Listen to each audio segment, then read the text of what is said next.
Hey everyone, this is a quick video on how to use the Sumif function in Google Sheets. So for this example, I'm going to find the total amount. I'm going to sum the total amount, but just for produce. And then I'm also going to sum the total amount, but only for produce that is in the Northwest. So let's go ahead and get started. So I've already done it right here. I'm just going to go ahead and redo the formulas on screen for you. The first is going to be the sum of all produce. So go ahead and type in equal, and then sum if, open parentheses, and now we're going to select the range that we want to have a criterion on. So the range that we have to have a criteria on is going to be on location. So I'm going to select all this data right here, and then I'm going to do comma, quotations, and then I'm going to type in produce. And if I wanted to do beverage or snacks, I would type in beverage or snacks here instead. Close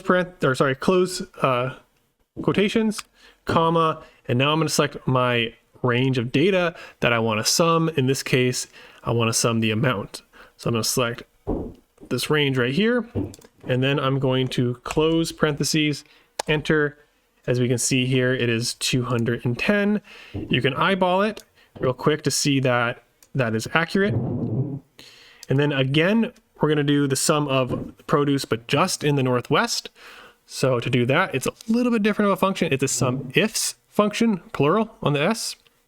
So we go ahead and equal sign sum ifs. And here we can actually do a lot more criteria. You could do just in the Northwest, just apples, just produce, just beverages, multiple different types of directions you could go with the ifs. Now the ifs is a little bit different. Instead of starting with the criterion, we actually want to start with the sum range. So I'm going to do equal sum ifs, open parentheses, and now I'm going to select the amount first, comma, and I'm going to select the criterion range, the first criterion range.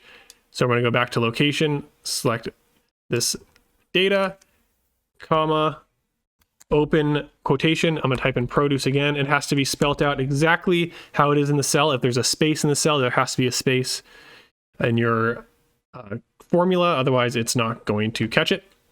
And then comma, or close out quotation, then comma. And then I'm going to select my second set of criterion, which is the store region. So select that, comma, and then I'm going to type in quotation Northwest, end quotation.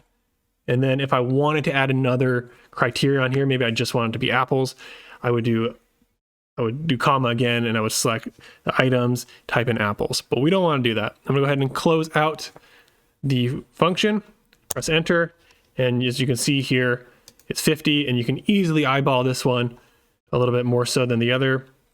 I see here there is Northwest produce 50, and then if I go and check the other Northwests, there's not another produce that was sold. So we can confirm that 50 is accurate. And that is how you do the sum if and sum ifs functions in Google Sheets. I hope you found this quick video useful. If you did, please make sure to like and subscribe. If you have any other questions, make sure to let me know in the comment section, and I will try and help you out the best I can. Again, thanks for watching, and I hope to see you all in future quick videos.